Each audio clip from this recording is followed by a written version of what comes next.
Jamie the Kid 00 here, back again with a brand new video to talk to you guys about Kozmo True Draco. This is the deck that I've been taking to a couple of locals over this weekend, each of which going 3-1, which I thought was a fairly respectable result considering the off-season. Speaking of the off-season, that's what I'm going to be trying to kind of theme the next couple of months over my channel on. We don't really have another major event coming up, at least in my calendar, until YCS Ghent, which means I have a good while to kind of toy around with some more experimental strategies.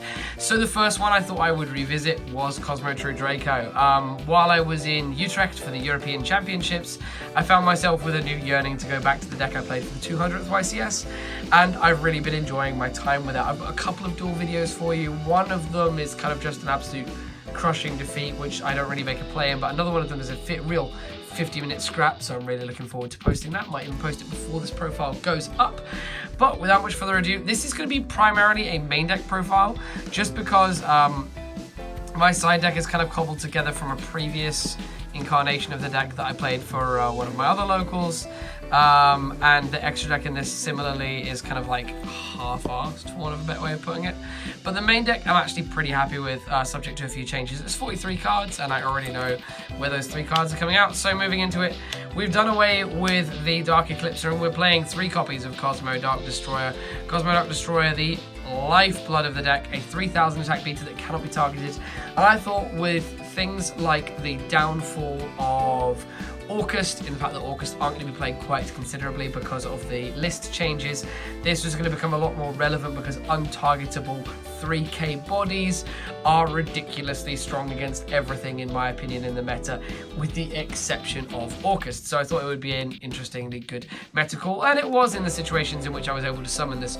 But Kozmo is as Kozmo does. It has very similar... Nice job knocking the tripod. It has very similar weaknesses to Monarch, in that you have to draw both components simultaneously. If you draw too many ships or too many pilots, you have a problem. So there's the consistency issues there. Moving through the ships, we did play 2 copies of Kozmo Forerunner. Kozmo Forerunner, I think, is a really good substitution for Destroyer. This is the kind of consistency you want. You want the 5 boss monsters to come across. And Forerunner is just as unshiftable as Dark Destroyer, I find. It was really, really strong to have 2 of them as well. I previously used to play 1. I felt like 2 was a really clutch number. Moving through, 1 Kozmo Landwalker. I kind of experimented with this and I kind of liked it. It gave me an extra monster on the down climb. I didn't regret playing it at all. I actually really appreciated having it in there. And the Landwalker was actually operating in place of a 2nd Sliprider. I found that realistically level 5 Xyz monsters never really come up enough to worry about that rank 5 engine. You'd rather have the advantage system to continue through your pilots. So I never really made them anyway. I've cut them from the extra X / couldn't be asked to find them in my binders, and we're just playing the Sliprider instead. Moving into pilots, play the 1 Kozmo Dark Lady. She's still just as strong to cycle down into with your ships. Effect negation is always going to be powerful in a game that is really dominated by monsters at the moment. So the Dark Lady is in there for that role. 1 Farmgirl and 2 Strawmen for the kind of essentials. The Farmgirl, just for when your OTK combos are going through, you downshift into a ship, summon the Farmgirl, and push for that damage. Strawmen are just honestly the most broken card in the deck outside of Dark Destroyer. And then the 1 Tin Man for those slower openings in which you go Tin. You have to go first, you go Tin Man, res Dark Destroyer, destroys itself, you summon this and pass. It's really, really strong. So I quite I quite like that whole package. I feel like we're just in the right position.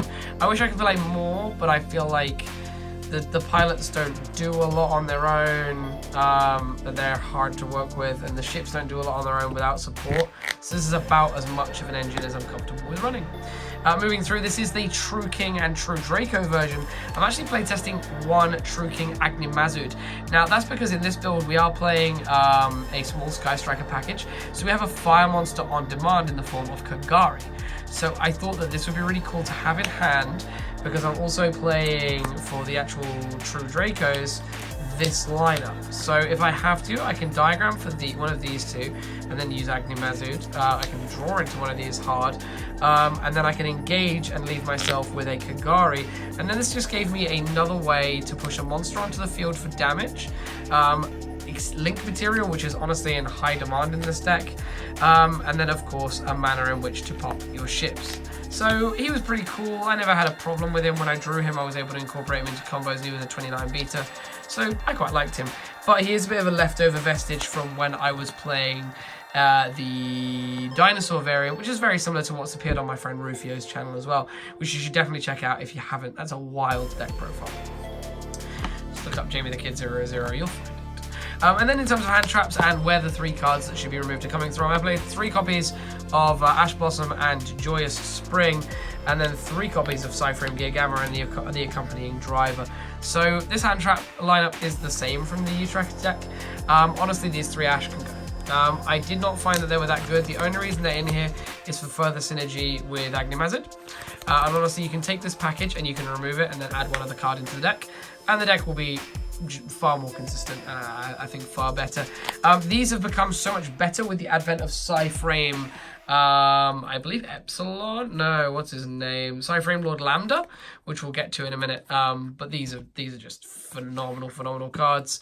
And that rounds out the monster lineup. So for the spell lineup, we'll open with the newer engine to the deck, I suppose, in terms of profiles, in the form of 3 Sky Striker Engage and 1 Hornet drones. This is literally in here to give you link fodder and give you an easy way into Lambda, which is this guy. Because of the fact that all of your pilots are psychics, I'm just going to talk about this now. If you're able to make this guy and then use a pilot underneath him, it gives you a stronger play going first, which is where you really struggle, in the fact that you can go Lambda, immobile ship, or like, literally if you draw, it's really subjective. Like, you're never going to have a good play going first, but it's a play going first. You have to open this, a pilot and a ship. You go make this out of all of this combo. You make a pilot, you summon a pilot, banish it, summon a ship, and then you get to search Gamma, and at least you have a hard ship, usually, which is a big monster anyway, which is, you know, it's going to shift down, it's hard for your opponent to remove, and you've got a Gamma. So it's something, whereas before you had to literally just grit your teeth and hope that your opponent couldn't bum rush you too hard. So that was that. Then for the one-offs, we play 1 emergency teleport, 1 set rotation, which I still draw like it's my job, and the one-off terraforming. Terraforming going to 1 really hurt this deck because it desperately wants to see its field spells, and it hasn't done. It's going to have a harder time doing it, so terraforming at 1 is really sad. Then, speaking of field spells, we are playing 2 Kozmotown, reduced to 2. 2 is the perfect number now. Although a couple of times at locals I did draw 2 consecutively.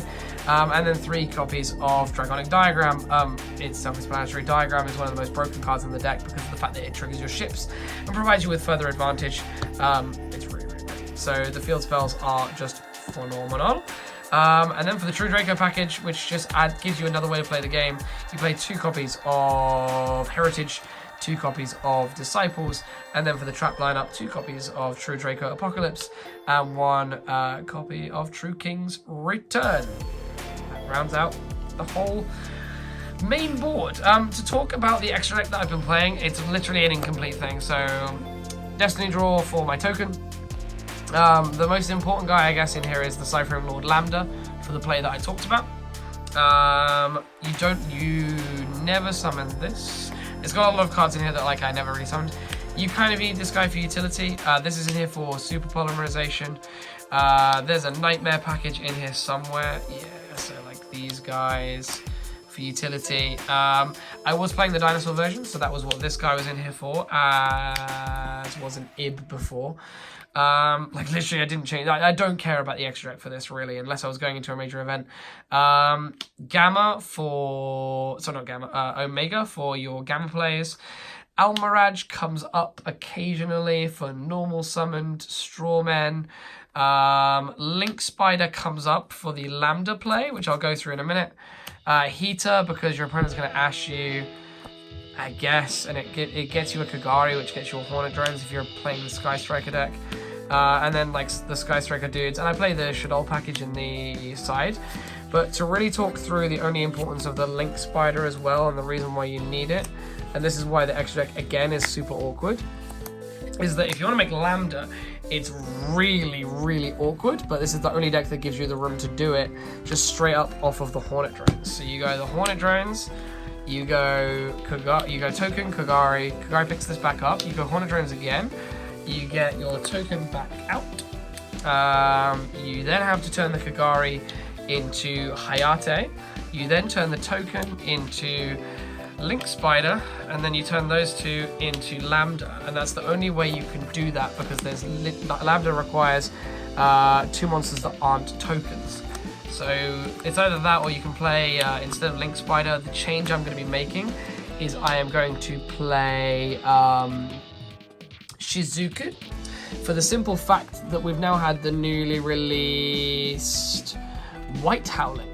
And now White Howling gives you a way to, if you control a normal monster, so if you control a water monster, you're basically going to win the Sky Striker matchup at any other spell-oriented deck.